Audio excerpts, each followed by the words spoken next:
So this is your next X-ray where you can see this classic coffee bean sign. And I hope you have already got the answer. This is an X-ray of sigmoid volvulus. Now the second type of MCQ would be, he'll give you a long clinical scenario that a patient with chronic constipation came to your OPD. You got an X-ray and this is what the X-ray showed.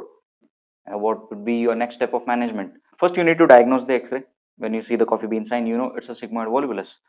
And what would be your next best step? So the next best step would be sigmoidoscopy and derotation. So this would be your first step. You try a sigmoidoscopic decompression or derotation. If it fails, then you go for sigmoid colectomy. You resect the sigmoid and you make an end stoma out of it. There are two kinds of MCQs possible from this information.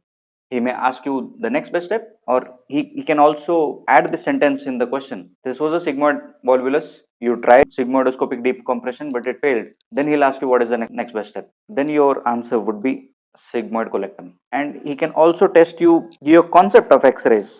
We can ask you, this is an X-ray of a patient which shows coffee bean appearance. What structure does coffee bean represent? So you have to know the sigmoid colon rotates and lies under the right hypochondrium. So the sigmoid colon from here is going to rotate and form this coffee bean sign. So the distended sigmoid loop. So these are the kinds of questions you can expect on sigmoid volvulus. So